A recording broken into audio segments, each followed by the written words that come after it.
Hey ladies, welcome back to the Let's Talk Bikini podcast. So today we have some new guests on the show. So we have both Camille and Phoebe. So welcome girls. Hello. Welcome. Nice to meet you, your audience. Yeah.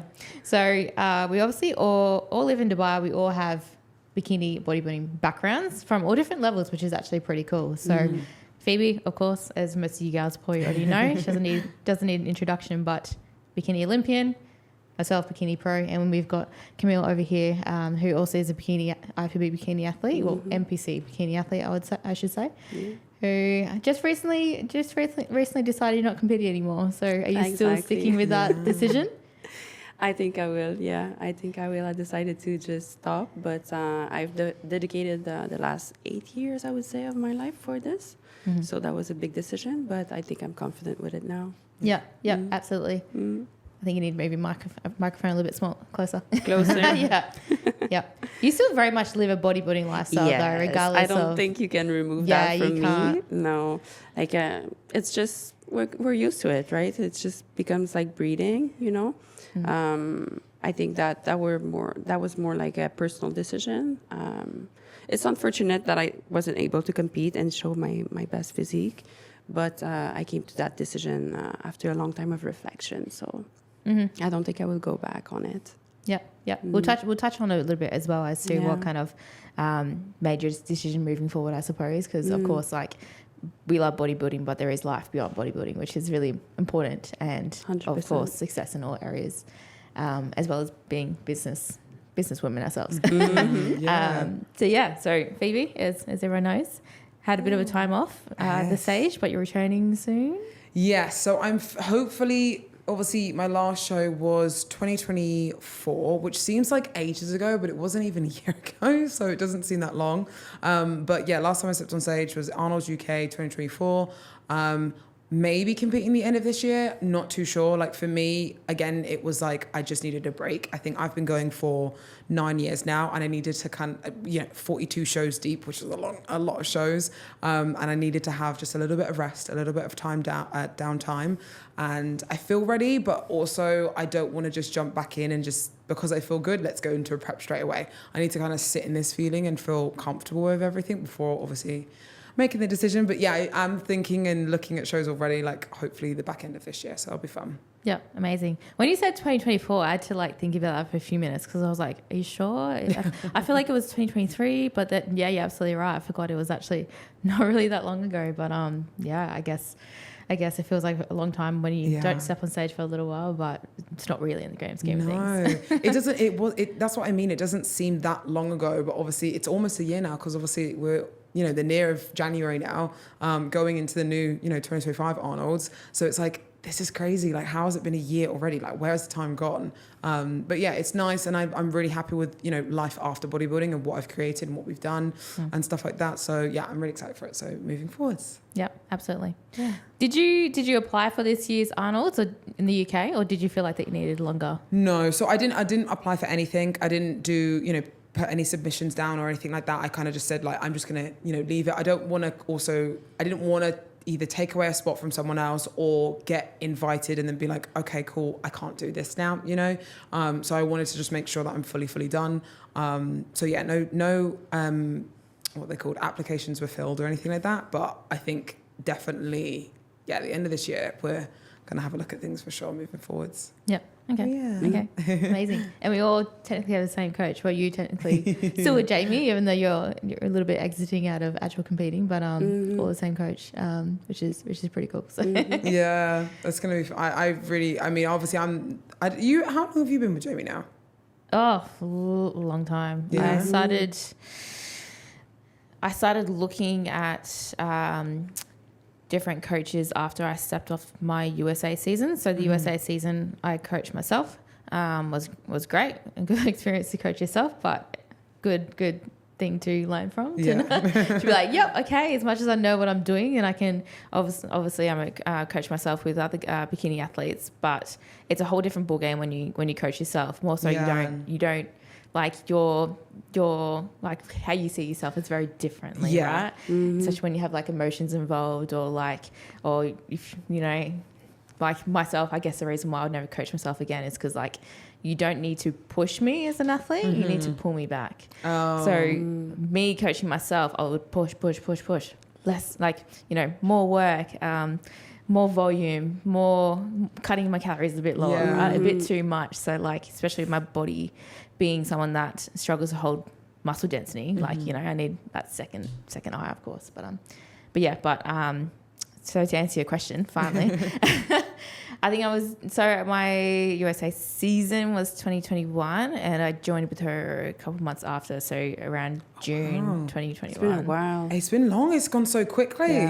For some reason, I thought it was less than that. I thought you joined like 2020, like 3 or something like that. But that's really, it's been like over 2 years. Yeah, it's honestly, time absolutely flies. And I partly blame Dubai for that because when you live in Dubai, life goes so fast. But it's been great. Like it was the first time I ever had a female coach and I really enjoyed it. And I think like, like I think it also comes down to like the person as well that you're working with, you get along with as well. Jamie's very like, she's very like me, I think, in terms of like, you know, supportive, very motherly, but also no bullshit and like very straight to the point and will be very honest with you. So completely agree. So and perfect. I felt that she was really listening to your feedback as well. Like she acknowledged your knowledge basically while coaching you. Which I think is something you appreciate because you have a lot of knowledge yourself, you know. You need to understand things and and when you get to a certain level as well, I suppose like you always it pays off. Like you kind of need a coach that has more knowledge than you, I suppose, right? And I've, you know, when we competed for a long time, like, you know, I've done every method under the sun. I've done this and that. So having her as a bit of a, you know, a different kind of opinion and business related as well. Obviously, us being business women, like I like to see that side of things as well. And that's really where I look towards and aspire towards, I suppose. Like, I think my journey as a whole, I've more so gone down the coaching route, and that was always kind of where my passion was, I suppose, in a way. Yeah. Nice. Yeah. Anyway, so 1 year now with Jamie for yourself? Almost 1 year. Yeah. So almost 1 year. Obviously, I haven't announced that I'm actually with Fit Body Fusion, but we are announcing in a couple of weeks. Oh, okay. So if this podcast comes out before, then it's a special announcement. But so I the reason I just did that was because I just wanted, especially like you said, I've never had a female coach before. I've not worked with Jamie or Fit Body Fusion before. I just wanted it to be just us. There's no other opinions around or anything like that. It's just you and your coach. And I think sometimes when obviously there's more opinions around you, you're like, oh, do I actually enjoy this process? Do I want to? I just wanted to block out the noise. I honestly thank Jamie so much for helping me with my mindset more than the bodybuilding side of things, because I feel like when I was post-show, it was just a lot more mental than physical. She was like, your physical is actually fine. It's more mentally, I think you are a little bit more, distraught at this point post-show. So she really helped me and, like you said, nurtured me and allowed me to just be able to be vulnerable with her, which was really, really nice. And I appreciated that a lot. So I've never had a female coach either. So it was a very different experience, but I like the experience. I think it was really, really good. So yeah, almost 10 months now. So excited amazing to see what we can do. Absolutely. I do definitely agree with what you said in terms of like, she's very good with the mindset side of things. I feel like the whole mindset thing from a female is very different from the mindset thing from a male. And I guess if you had it from like a male, don't know exactly how I'm explaining this right now, but like it's very like quite full on. Yes. From like the male side of things. Very, very masculine energy. Yes, very masculine. Exactly. Yeah. And sometimes our body holds it, like your mind wants to be in that masculine, but your body's not responding the way as if you're going with that feminine mindset. Does that make sense?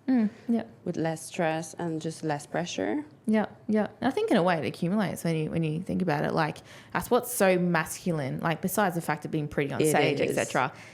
The whole other friggin' 99% of the year, besides that 1% that we're actually on stage, is very masculine. It's very, control, always on time, eating on time, training on time, always going out like the line of comfort, you know? Yeah. So yeah, I agree in terms of like a lot of masculine energy or a lot of kind of, I guess, pressure. And it's nice. You really feel that balance with like that kind of still having that female kind of energy. I agree. Because sometimes that pressure is also subconscious. It's not really something that is, you don't feel the pressure, but you repress that pressure. And you kind of keep going because we're just wired on the goal. And you just block everything, every emotion, every sensation. And this is when you're actually in your masculine because you're on the field, you're hunting for something, right? You're not at home, relaxed, rested.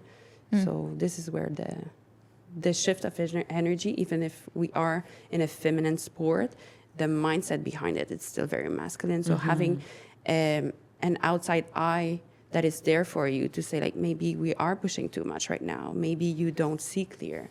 Maybe your health needs, like, to pull back a little bit. Maybe, you know. Yeah, completely agree. Yeah. It's tough, though. I think sometimes when you are, especially, like, being so, like, we're all so goal driven. Do you know what I mean? Sometimes it is hard to pull back and say, no, actually, let's take a step back or slow down. I know that was, for me, last year, that was really, really tough to actually say, do you know what, let's stop and not compete for the moment. And actually, like, most of 2024 was like just to not have a goal, was just to just enjoy purely and just, you know, focus on business and other things and stuff. But it was like, let's just not have a goal and let's just enjoy what I joined bodybuilding for, which sometimes gets lost when you're pushing that hard. Do you know what I mean? Like, obviously it's not always supposed to be enjoyable, and I know that. Obviously we know it's, you know, sacrifice and all that type of thing, and but the rewards obviously reap the sacrifice, but still there's only so much you can do that's pushing, and I'm like, I'm exhausted now. What else can I do? The thing is, you were fighting it so much. Yeah. You know, it was so uncomfortable for you to go in that zone where you don't have that goal. You don't have any specific goal to push through. That you were all that period of time was just only fighting your own brain towards accepting that it's okay. You know, it's okay to just have a period where you kind of enjoy and fall in love again with training, fall in love again with dieting. Yeah, and did like 100%. There's a point of burnout as well. Like, yes, there is a point where, like, you know, like, yes, this sport requires sacrifice more, like some, like certain times more than others. Like, for example, prep versus the off season, but they're like, at the end of the day, we are also human, and there is a time to push, there is a time to pull, and if you keep push and you're not nurturing the other areas like your mindset and filling up your own cup, and then, you know, also maybe if you're in a bad environment as well or whatever's going on in your life, there is also a point where you are literally pushing the extremes with burnout, which then, like, where do you go from burnout, right? You need, that's when you need to take time and nurture those other things so you can show up and be your best self again. Otherwise, if you continue pushing down burnout, you're like, it will show in your physique as well. Like when you're constantly stressed, I've seen it, even my own athletes do seasons back to back. And the only reason why they were doing back-to-back seasons is to basically put a plaster over the wound of all the stress in their life. But it just compounded into more, and then it showed in their physique as well anyway. And like, they were a great athlete, but it's like, lose-lose basically, because you're not progressing in your sport and you're actually not progressing in any other area of your life. Yeah, exactly. And, you know, reality of it is, like, eventually your physique, even though you're a great athlete, your physique's not going to look the same. You need to, you know, pull back, take a break, nurture those other areas. Like, even we were talking about this, Phoebe and Hi, like, your next prep would be like butter. Yeah, absolutely. Just because you took that time, like, we all know, like, it's gonna be smooth. Yeah, I'm excited for it. Yeah, I agree. Really, I agree. And like, because like, even in this break, like, I know we've discussed it a bit before, but I'm sure that, like, you've taken a lot of leaps forward with your business and all your work in the background as well. So then, like, you know, not only are you going to be in a better headspace and fresh to prep, but like, you end up showing up as a better athlete, and your body will respond better because of the nurturing. 100%. And I also think, obviously, to move on to, like, one of those topics is, I think being a business owner and being an athlete, I spoke about this on another podcast before, and it's very hard to do both sometimes. Like, you have to kind of be really switched on, and like we said before, be in your masculine, to do both, to not, because at some point one will slip a little bit more than the other, because you're so tired, you might not be giving it all to your clients, and vice versa, you might be giving all your time to your clients and then not enough time to your prep. So it's really trying to find that nice balance sometimes. And sometimes you have to kind of pick and say, like, I know for me, I've obviously, sometimes had to cut down my schedule for posing, to not push as much, because I'm like, I can't, because I'm physically exhausted. I can't be posing at 11 at night anymore, because I need to sleep and make sure I have a good rest and then get up for cardio and all that type of thing. So I think sometimes that's where it came very tough for me, because I was like, well, I want to be an athlete, but I want to be a businesswoman as well. How do I do both? Like, it's tough. So yeah, I definitely agree with that 100%. Because our bodies respond to cortisol massively, right? And I feel like when you're at that top level, especially like having business and things as well, it's all about that fatigue management, really. That's how you're going to have a effective prep. Like, you've done it for years, right? We know how to prep, we know how to tick the boxes, but it's that fatigue and that cortisol, managing that is going to determine how we show up, essentially. But anyway, on that topic, business. So we obviously all females that live in Dubai, we all have our own businesses as well. So I feel like we're a bit of a rare breed, to put it nicely. But I suppose, like, let's start with you, Camille, because you came here first out of all of us. You've been here for ages. Yeah. First of all, I'm French Canadian, so that's why sometimes I have a hard time expressing myself in English. So I'm looking for my words. But I'm here in Dubai. It's a little bit more than 5 years now. So I started my coaching business when I moved here as well. And this is something that I've wanted to do for a long time, but I think I didn't have like the courage to start my own thing. And I kind of discovered bodybuilding on the side while I was studying. So you both know, guys, but your audience don't know, but I have like a bachelor in business. I have also a bachelor and a master in occupational therapy. So basically, it was a field, occupational therapy, that I love. We're working into physical health, mental health, and just after an injury, how to get back to your autonomy and get back to life. But we are touching a lot of topics like nutrition, sleep, stress management, and physical capacities.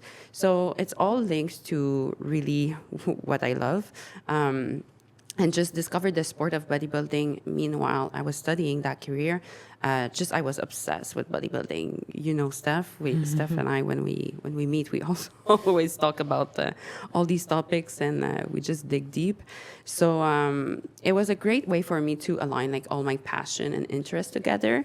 And I find that also when we work as a coach, we have no boundaries with what we can achieve with someone. It's really like having the person in front of us and seeing what is limiting that person to progress in that area of her life, of her goals.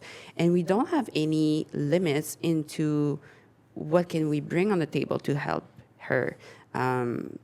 What I mean by that is, like, when you work as a healthcare professional, you have some boundaries that you cannot go above.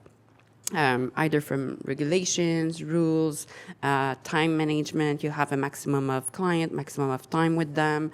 So when you are actually the leader of what you're doing, you can not monetize, but mobilize all your knowledge in order to help that person to overcome whatever challenge they have. So it's just so much more rewarding. So I think that the stress was mostly to do the jump, but once you start and you actually get your client great results, and I feel so fulfilled. Like, I'm sure it's the same for you. Like, when you work, it doesn't feel like work. Like, it just feels like what I'm made to do, basically. Yeah. It's just a pleasure to do what I do, like, every day, to wake up, I'm excited to do my job, So it's a luxury that we have, I think. Yes, it comes with stress. We both know that, like, when you manage everything, you're a one-man show, right? So it comes with a lot of stress, but so much reward at the same time. I would never, ever change that for anything. Yeah, absolutely agree. I definitely feel very blessed, and I'm sure you guys also feel the same way. So basically, I started to coach more lifestyle because obviously I was just starting and everything. And then being a competitor myself, I also coach first-time competitor. And I attract a lot of lifestyle clients, like moms, people that are pregnant or they're just postpartum. Especially with my background in occupational therapy, like regaining the health of their pelvic floor, things like this that I can do. People that are struggling with their relationship with food, mindset. You can cover a little bit more with the lifestyle with this. So yeah, I think that covers the topic. But it's been 5 years now, a little bit more than 5 years, and I love it. Yeah. And when did you start your business in Dubai? Was it when you straight away moved here? Because you moved here with your ex-partner, from memory, I believe. Did you start did you open your business as soon as you moved, or was that a little bit long after?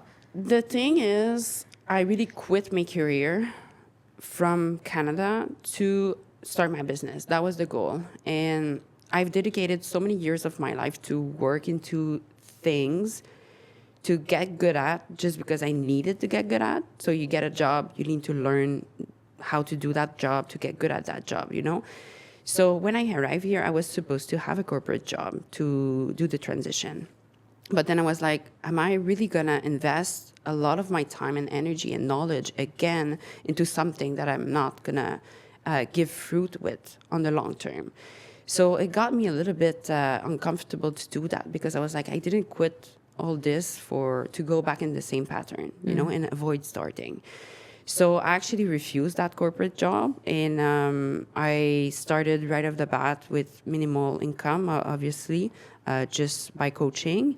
And also on the side, I did some personal training, so one-on-one session, until I could only live from coaching alone. Yeah. Okay. How did you start your business? Just the reason why I'm saying this, because we obviously have a lot of bikini competitors that listen, and a lot of competitors and people in the industry would love to absolutely have their own business, right? And like do what we do essentially.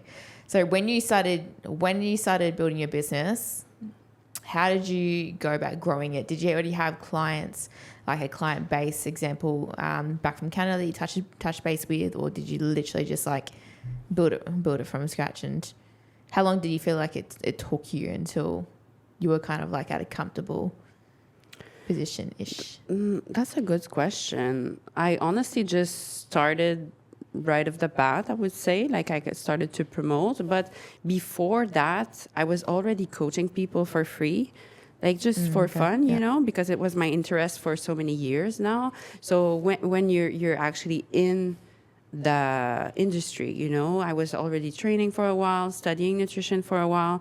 So even if I wasn't making money out of it, I was still doing meal plans for friends or things like that, but nothing that was structured. But then, so you get experience. But I didn't use any, because some people, they suggest that you do that and you use them as testimonial. But I didn't do that. But it's a great entry. So basically, you offer your friends and family, 5-person, you coach them for free. But the only thing is, they're not paying, they're your friends. So those are two aspects that usually limit the adherence.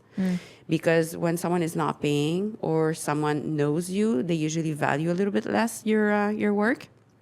So I don't agree 100% with that strategy, but some people, they entry that way, which I didn't, but I still maybe applied my knowledge for free, I would say, with some people at first. And then when I started, I actually registered for I don't even remember, I think it was Nazam, like the class, online class. But you know, everything we learn in this, we actually already know. So it's just to get like a paper or something. But honestly, I'm sure you can relate. Like there's a lot of things that you just, absolutely, you know, because you're just obsessed. So you just learn all the time, like year after year. So to answer your question, I actually offered, if I remember well, kind of just the service of a program an entry program, sign up a couple clients, but wasn't financially independent from it.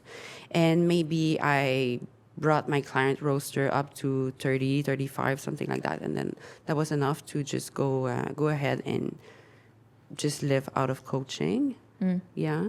I also hired a mentor at one point for a couple of sessions just to learn how to scale better, just target my offer more clearly, things like that. This is really helpful if you're someone starting, I would say, just so you have something really specific to offer and that it's clear, that your audience is clear what you're selling, and that you can market it in a specific niche. Yeah.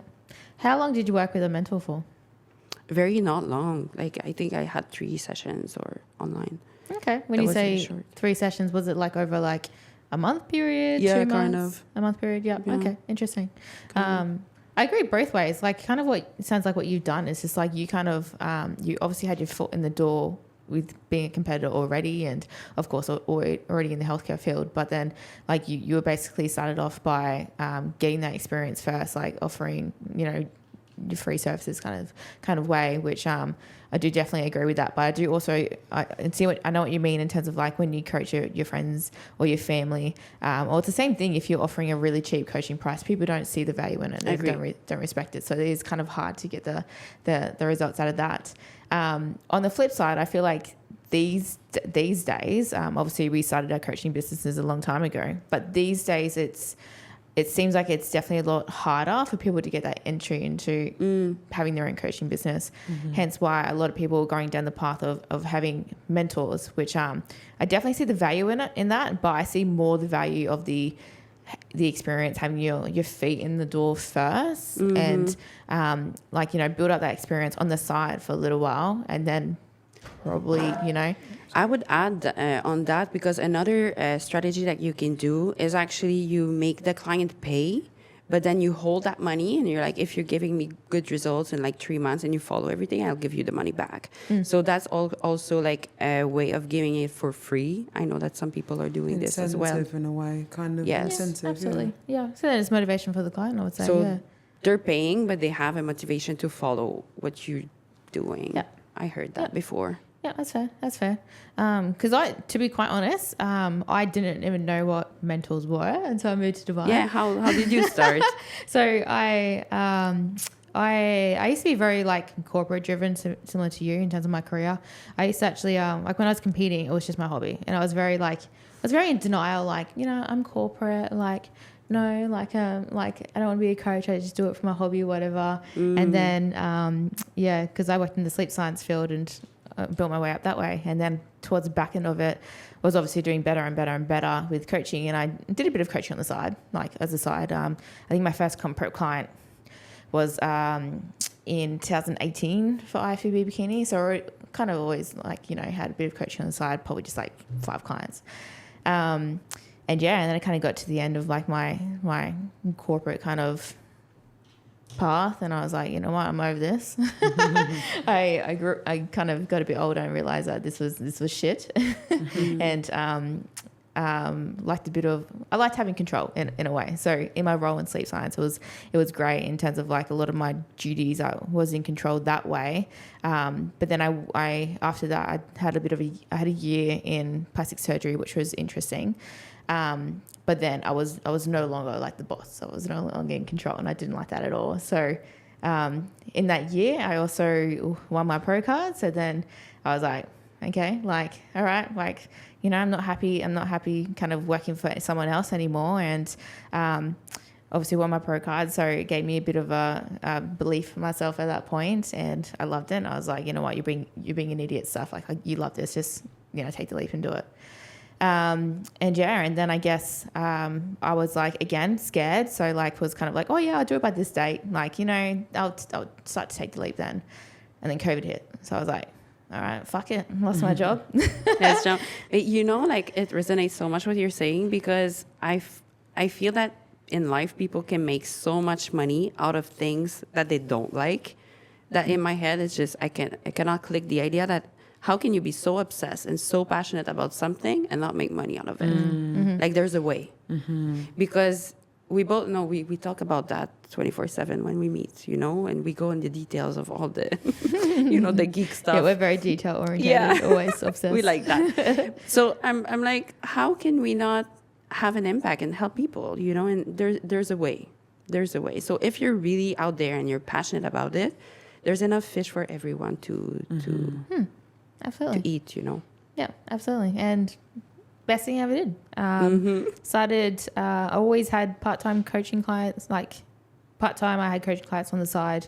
Where I went completely full-time, which is a bit bizarre. Anyway, when I went full-time online coaching, I was full-time with posing, which obviously you do. Yeah, so because you started with posing, right? Yeah, I started full-time online with posing, and like COVID, as we all know, everyone kind of switched to like being more comfortable with online and Zoom and all that stuff. Because before that, no one really did posing by Zoom or online. Yeah, so it was definitely it was like COVID was really great for that reason. Like, you know, it birthed my coaching business pretty much. So yeah, through COVID, I was doing some like stock trading on the side as well. It was for fun because we obviously had extra time on our hands, but I was just doing posing in my sister's garage. Had a sick gym set up. We weren't allowed to be there, but hush. And yeah, I would just train, get my gym sessions in, and just pose on my iPad all day, every day kind of thing. People were still posing a lot while COVID? Yeah, they were. Heaps. I was the same. Like, I think a lot of people, because there was nothing else to do, I think everyone kind of was like, right, let's learn either a new skill or let's fill this time. And I think everyone was kind of, I don't think, obviously not to get political, but I don't think everyone knew how long COVID was going to be. So everyone had obviously shows to do. So that, this has only been maybe a month or so. You know, a year later or 2 years later, obviously it kind of, you know, disrupted a lot of things. But I think people just stay consistent. Like, I know I stay consistent during COVID. I love that. Yeah. I still prepped during COVID. So waiting for the borders to open, waiting for all the shows to come through. So yeah. Yeah, absolutely. And then shows getting cancelled and anyway. But it's a way of like being resilient through that, I think. Like having a goal, you know. So much people, they go through a hard time in their life, but since they have bodybuilding or they have training, fitness goals, it just keeps them putting one foot in front of the other, you know, because you have it creates a momentum. You're being more proud of yourself and just see. Yep, absolutely. Now Phoebe's turn. So I've been here for 3 years, by the way, or 3.3, whatever. I didn't mention that. But Phoebe, how long has it been for you? 4? Yeah, it'll be 4 years in February, which is crazy. So we moved here, 4 years. So we moved here, or we came here on a holiday. So during COVID, I actually booked Max, my partner, a holiday for his birthday. So I gave him a little card and say, hey, we're going to be going to Dubai in December of 2020. Hopefully, obviously, the borders are open, so fingers crossed. And we came here, and I think that's when they announced the second lockdown for the UK. So we stayed here a little bit longer. We didn't really want to go back. And I was like, why would we want to go back to the UK? I really like it here. I like the environment here. Everyone's very positive. Everyone's very helpful as well. Like, everyone wants to see you in. So for me, I was like, I don't want to leave here, really. And that was obviously at the time where I was launching the posing portal. So it was a case of, okay, we either set the business up in Dubai or we set it up in the UK. And I decided to set up in Dubai, which was probably the best decision I made. Yeah. So, yeah, absolutely. Yeah, I love how everything just aligns time-wise. I think that's what we've been really grateful for, especially with COVID, because I even feel like even after COVID, well, pre-COVID, people didn't really pay attention to their own posing and put in the they didn't invest themselves into their own posing until they have now. And when you look back at it, it's pretty much around that period of COVID, right? Yeah, everyone 100%. Really started actually taking it seriously, and sometimes got a little bit too carried away in one kind of period of time. But absolutely, it has definitely all aligned for you, obviously. So. Yeah. So I feel like I completely agree, because before I did a lot of in person, so I would travel from area to area in the UK, and I'd pose 10 people for hours, I'd pose 10 hours at a time, sometimes back to back for the weekend. And obviously there's only so many people I can kind of pose in one time. So I remember being really exhausted and tired. And then when obviously COVID came, it was still tiring, but obviously doing everything from home, that's where the posing portal obviously came from. Obviously when COVID hit, I was expecting everyone to want a refund, and you know all those scares happen where you're like, oh my goodness, what's going to happen? They all were like, no, let's switch to online. I'm happy to do it online instead. And I'm like, okay, cool, sweet, amazing. And then I realized this is so much better than in person. And I think this is a bit of a controversial opinion, but I think online is way better than in person. 100% and yeah, the reason I say that is because if you do it, well, if you were to do in-person posing the same as what you would do online, you would get way more used to the coach that's posing you, making all the changes for you, tweaking you, putting you in positions, and actually allowing your brain to think when you're actually supposed to be posing most of the time. I think sometimes, you know, what I found a lot of the times was people always, when I was there, they were like, oh, can you show me this? Can you show me that? Do it again, or put me in this position again. And they rely on me versus trying to actually think about the changes they need to make for themselves. Versus online, you have to. I can't reach through the screen and kind of move you where you need to be. So it's really, you have to really think about, okay, put this here, do this there.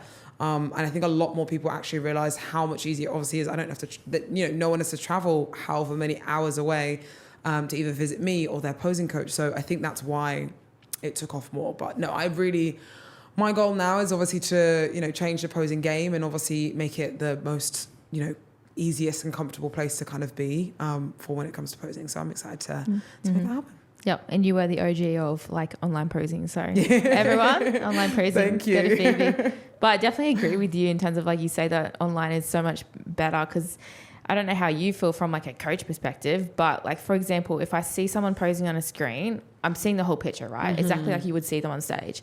And I could be like, boom, boom, boom, boom, boom, change this, whatever. Like, as you said, like they have to get used to the cues. Of course, it comes down to the actual coach, the skill of the coach, if they know how to give the right cue and how they deliver it, of course. So I guess if anyone's had a bad experience with posing online, like I think try a few different coaches and then before you before you judge it. But like as a posing coach, just FYI, I only pose my own compro clients. I don't do it for anyone else. So don't contact me unless you're one of my compro clients for posing.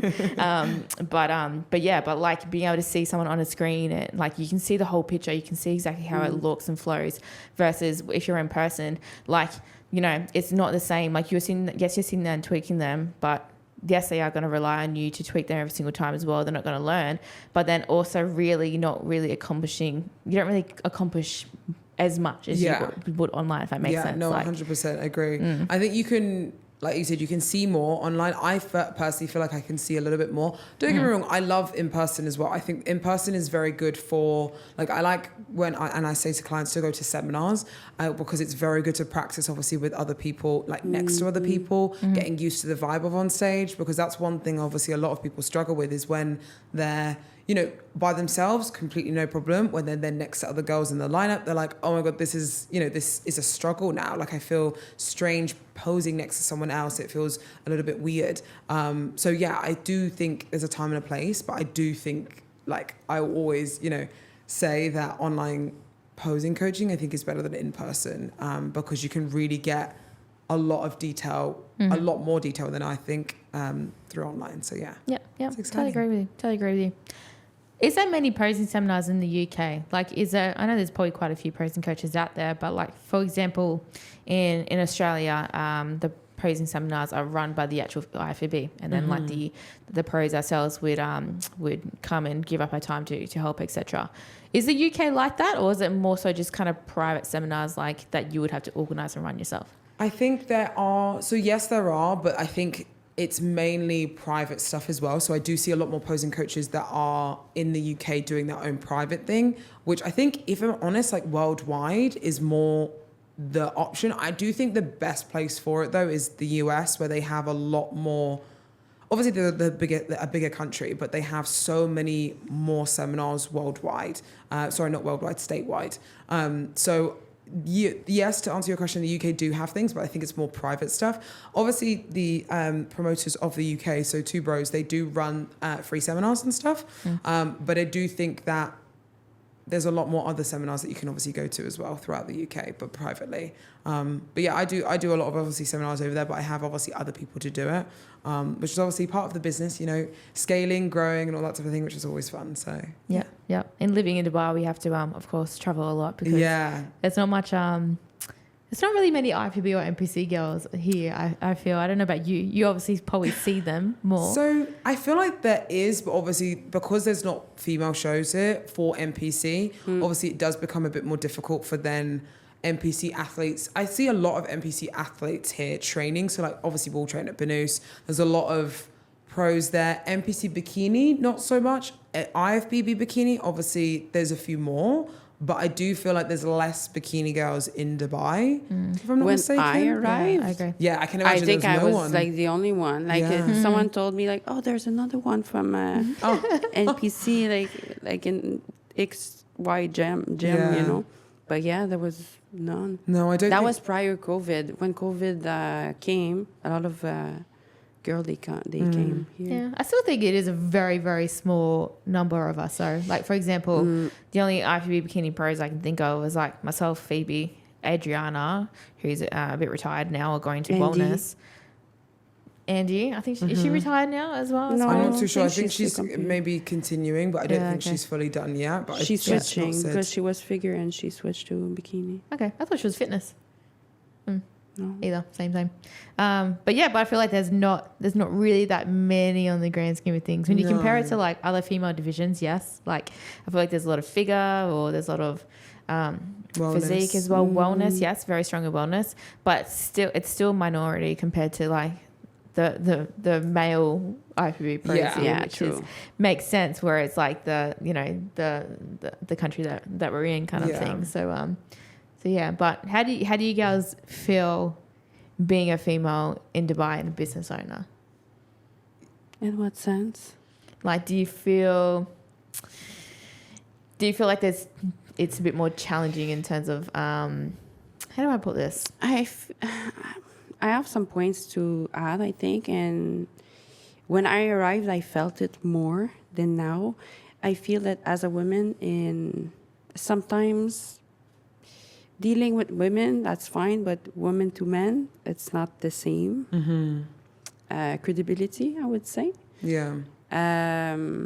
Also, being in Dubai, like it's a very hostile environment in business, very competitive. So you have to act very sharp, very fast. You have to be aware of people that want to take advantage of you, that want to take your money. And as a woman, you're not taken all the time as seriously in business. But I think we're doing great, and we obviously work with worldwide, you know, not just here. I think this is a part like that is it's a challenge. I think here, but did you guys feel that? Yes and no. Like, I feel like you probably would have felt it a bit more because you came much earlier than us. Yeah. We are obviously post-COVID when a lot of expats migrated here anyway. And like, as you guys know, Dubai changes so fast, right? True. But like when I first came here, like in terms of what you're saying, like being careful as a female, not being taken advantage of, and you have to be quite strong and direct. And I think being a female here in Dubai, especially being a business owner female here in Dubai, you have to be very independent. Like you need to be able to strongly take care of yourself. Like if you're relying on jobs, or like if you kind of have to rely on other people, it is a very hard place to be in, I suppose. Just thinking about other people that have, you know, people I know from Australia that have come over and then have left. And the reason why I'm still here is because I guess I'm a bit more kind of grounded in myself and quite strong as a personality. Yes. That's what gets me through, and that's why I'm still here. Yes, because it's just because you come from UK, you come from Australia, I come from Canada. Everything's just by the book. Everyone wants your good. You know? Here, it's just more hostile. Yeah. So you have to be clever a little bit more. Yeah. You need to have good connections. And and just like watch around, like, because you cannot trust what's just the solution in front of you all the time. I think this is the main difference. Yeah. Because not everyone around you has your interest in mind. Yeah. I think not everything here is always long term either. I don't know if long term is the right word, but I find like things can be temporary here. So, you know, there's a lot of people moving in and out. There's, you know, things that are, you know, people leaving, people coming back. Like, so a woman in business, I think like you said, you have to be very stern, very direct with people. Like I've had it before where, you know, I've gone to like run clubs or whatever, or gone somewhere and said, oh, what do you do for business? And I'm like, oh, I have my own business. And they're kind of like, what do you do? And I'm like, oh, I'm a bodybuilder. And they're like, oh, really? And I'm like, yeah. And I really, I put it across and say, no, I'm a professional athlete. I do this. And then they're like, oh, okay. Like when you start to talk more confidently about it and actually, you know, put yourself on a pedestal sometimes, they actually do then start to take you seriously. But I think sometimes it's hard to do that as a woman. I feel sometimes sometimes I'm very much like, I don't want to speak about me all the time. I don't want to like talk about business or, you know, do say all these things and stuff like that. But you have to here to be taken seriously. Yeah. Like if you're too humble, then I mean, yeah, to a certain extent, sometimes, yeah. But I also do feel like I personally, especially here, because things are a little bit more temporary, I don't want to rely on anything that I feel could, you know, not benefit for me either. You know what I mean? Like, I don't know what a good example of that is, but like, no, I'm not too sure what an example is, but like, you know what I mean? In terms of it things being temporary, yes. I would rather be the person that's like, okay, cool. I know what's going on. I'm in control of things. For example, obviously I know people that are in jobs here, for example, you know, they're working in either beauty or wherever. And, you know, jobs can be so temporary because, you know, things change, you're not taken seriously. And then they're like, okay, cool, now I'm stuck here, you know? So because they haven't got their own control. So sometimes I do feel like that is a little bit more tough, especially as a woman being here. But I think the way around it, like we said, just being stern and direct with it and just keeping your path clear of like what your vision is for where your business, where you see your business going. I think that's just not women in general. I think that's just anything in general. Just keeping your path clear, making sure nothing stands in its way. And like you were saying before, trying to not allow people to take advantage of you. Because I know definitely that is the case here as well sometimes. So it's a bit more tough. Yeah, absolutely. I agree with that 100%. Yeah, I guess like male or female, you kind of have to be like that here. I can't believe we're already reaching an hour. That's insane. I know, that's gone so quickly. It went so quick. Yeah, but even like I feel like that's in all areas. Like even friendships here, right? You get people that would move here and then like they would technically live here. Well, they say they live here and then they don't. So it's just like, okay, bye. Yeah. But I yeah, can absolutely. vouch for that because I'm always out the country, so I feel so bad. I'm always like months out away, and then I'm like, friend hi, that comes back. bye. Yeah. At least you come back though. Yeah. We know when you're coming back, so that's fine. Exactly. But yeah, I totally agree with that. Like everyone that has jobs here, it's very unstable. So it's like you need to create your own stability here. Yes, stability I think is a very good word. Yeah. Some things aren't very stable versus temporary. Because things are moving so fast. Yeah, because everything develops here so quickly, which is obviously amazing. And I literally love looking at it. And I'm like, wow, this country is insane. But then I'm like, am I keeping up with the country? Exactly. You know what I mean? Like, am I keeping up with it? Are we able to keep up? So, Yeah. I agree with that. It really pushes us to grow, like, a lot inside, I mean. Absolutely, yeah, and it moves so fast, which is like you can't not be here and grow in all different ways. No, I operate in Canada. Some people are like, "You're so quick, you're so fast." Yeah, but you don't understand like what I'm dealing with every day here. Like, oh yeah, in like 2 hours, like my car is fixed. So you cannot just be exposed to that and not keep up. Yeah. I do like what you said in terms of like you probably feel like you need to bite your tongue a little bit and you can't actually express what you do and kind of like talk about your business. I don't know if you feel this way, but I do feel like that's a little bit of what I've heard. Obviously, my partner being from the UK as well, it's like that's probably kind of like UK culture and a little bit like that you a little people bit, don't talk about that. And in a way, yes. Like I feel like sometimes it's hard to talk about your business because it's sometimes a competition. Like you were mentioning before, obviously, I feel like here, everyone welcomes it. Like, I spoke to, I've got a really big, exciting project coming up soon.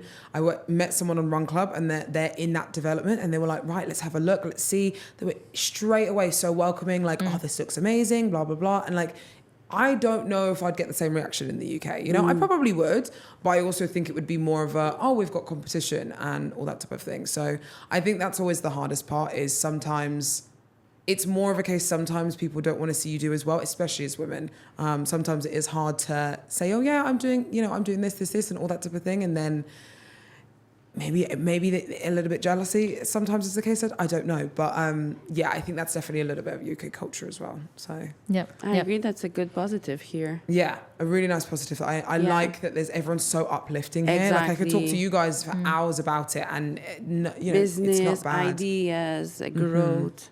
Yeah, and everyone's here to help each other for sure. You definitely feel that straight away, and that's why it's such a good environment to go around. Cool. Well, we had so much more that we wanted to talk about. Yes. That's what I thought.